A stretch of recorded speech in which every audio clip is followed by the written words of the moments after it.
Se habla mucho, ¿no? Se habla mucho de que estos temas de salud mental, todas estas enfermedades, que bueno, tú nos dirás si clasifican como tal, conforman una especie de pandemia que estamos viviendo actualmente de tema de salud mental. ¿Cómo ves tú esas dos palabras? ¿La relación es real, no es tan real? ¿Clasifica la situación que estamos ahorita viviendo de mucha gente con ansiedad? Alzo la mano, de depresión. Conozco a mucha gente igual y yo también la alzo porque es una cosa en la que a veces podría sentir que he estado.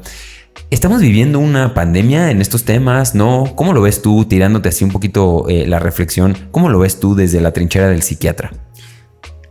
Creo que había dos formas de verlo, ¿no? Desde el trastorno como tal, entre comillas, llamada enfermedad mental o el trastorno mental, y entonces ver si alguien tiene un diagnóstico de depresión o un diagnóstico de un trastorno de ansiedad de X tipo.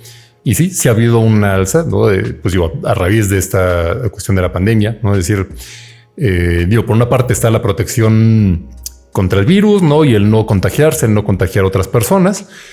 Pero ¿cuál es el costo de eso? Estar encerrado en casa, a lo mejor sobre todo más el año pasado, no estar encerrado 24 horas, el uso del cubrebocas, y entonces resulta que nunca ves a nadie a la cara, ¿no? Y ves puros rostros enmascarados, estar todo el tiempo en la pantalla, trabajar desde casa, que tiene sus beneficios. Ya no pierdes horas de tu día en el tráfico, pero pues de pronto ya no sabes en qué momento termina tu trabajo y empieza tu casa, ¿no? Y ya no sabes si estás tomando clases o si estás trabajando desde tu cuarto y entonces en qué momento queda tu privacidad, ¿no? Y entonces el lugar en donde dormías y descansabas ahora se convierte en la oficina y es como si duermes en la oficina. Claro. Entonces todo esto se va juntando y va deteriorando la salud mental. Entonces sí ha habido un aumento en los trastornos mentales.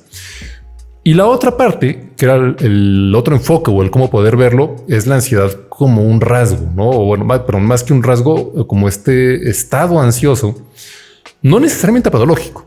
O sea, creo que hay muchas personas que a lo mejor no necesariamente tienen que tener la etiqueta o el diagnóstico de un episodio depresivo o de un trastorno de ansiedad, pero sí han estado más ansiosos, han estado más estresados, han estado más desanimados.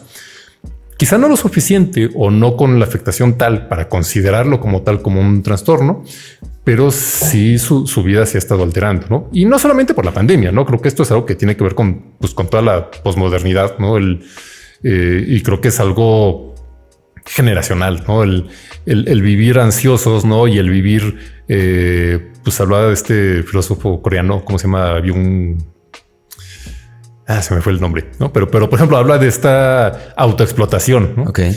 En el que uno pues ya es su propio jefe y entonces, o sea, por ejemplo, viendo esta cuestión socialista, ¿no? Del marxismo, en la que el obrero tenía que rebelarse contra el patrón, pues aquí ya ni siquiera hay un patrón contra quien rebelarse porque tú eres tu propio patrón, ¿no? Claro. Y entonces, sí, aunque a lo mejor tengas un empleador como tal, pero tú eres el que se está exigiendo que tienes que ser el mejor empleado, que tienes que ser tienes que producir más, ¿no?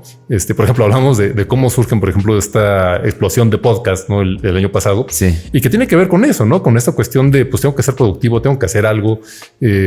Y creo que todo eso pues lleva también a este estado de ansiedad en el que se nos exige ser más productivos, se nos exige hacer más cosas y sobre todo se nos exige ser felices, ¿no? Y entonces uno tiene que meterse a un curso de yoga, a un curso de coaching, a aprender a meditar, porque si no soy feliz y si no estoy vibrando alto, entonces estoy quedándome atrás, ¿no? Y entonces creo que hay tanta explotación desde uno mismo, a partir, pues sí, desde presiones sociales que llevan a un estado más ansioso, pues sí, a lo mejor de millennials en adelante.